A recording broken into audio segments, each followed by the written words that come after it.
Hey class, so I'm going to talk you through a TIQA paragraph. You'll remember that TIQA, the acronym TIQA, stands for T, topic sentence, I, intro, Q, quote, and A, analysis. And okay, so in this paragraph that I've already written with the first period class, we have our topic sentence. So our topic sentence is, in the For Freedom speech, President FDR indicates a belief that military power should be used in defense of prosperity. So that's what everything in this paragraph is going to be discussing, that FDR indicates military power being used in defense of prosperity. Then we have our intro to the quote. After listing the high ideals he believes all Americans should and do support, FDR states. That's our introduction, because we don't want the quote sitting there by itself with no words of our own to couch it in. Then we have our quote. Therefore, the immediate need is a swift increase in our armament production, and that's from paragraph 37. Remember, in MLA, we put the author's last name and the page number in our parentheses. Here we have the author's last name already in the paragraph. We have FDR there, so we don't need it in our parentheses. And in this case, we have our paragraphs numbered. So, okay, and then we have our analysis of that quote. So what does that quote mean? How does it connect back to our topic sentence?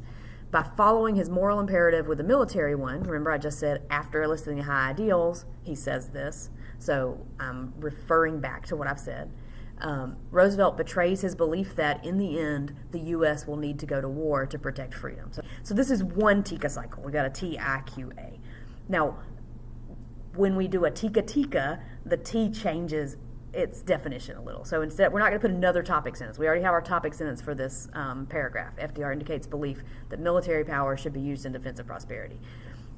What we do need, though, before we move on to another piece of evidence, is a transition. So we're going to transition from this first quote to the next quote with our next sentence. So this is our next T sentence, our transition sentence.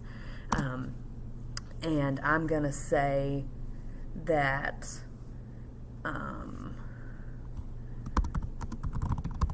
course,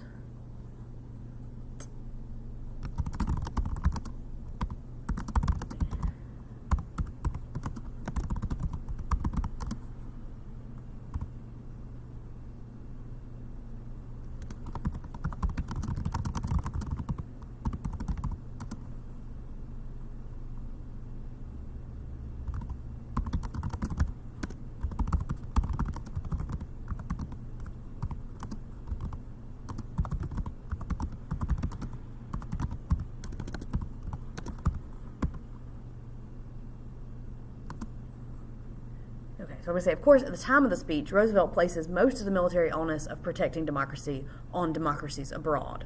And I'm trying to get to this quote. So I've got, in paragraph 38, Roosevelt says, let us say to the democracies. And then he says, we Americans are vitally concerned in your defense of freedom. We are putting forth our energies, our resources, and our organizing powers to give you the strength to regain and maintain a free world. I'm going to leave that part out. But the part that matters to me is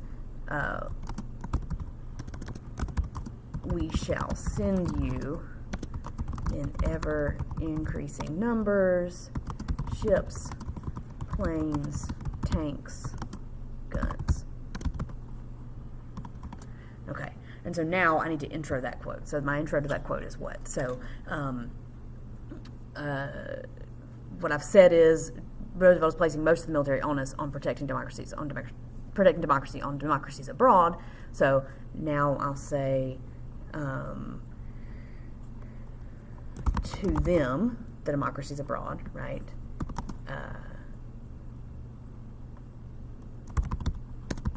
Roosevelt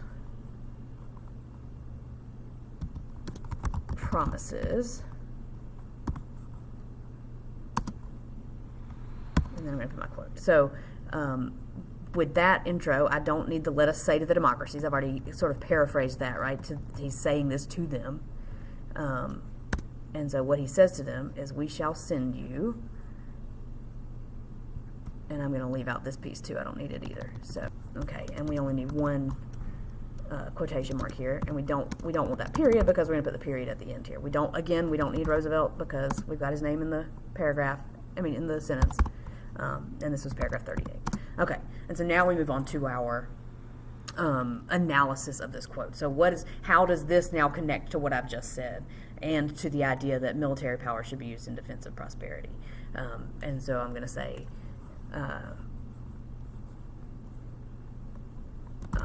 for now, Roosevelt is content to send the products of this program of increased arms. I don't want to use production again when I've just said products. Increased arms manufacturing.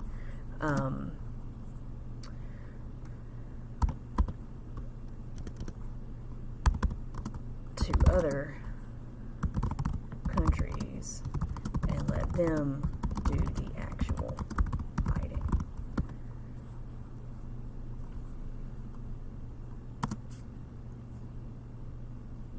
Okay, so that then is my analysis of that quote. And so now where do I want to go? So if I'm going to ask you, when I ask you to do this, I'm going to ask you to do maybe three rotations. So we need one more rotation to wrap up our paragraph. All right, so that is the TIQA format.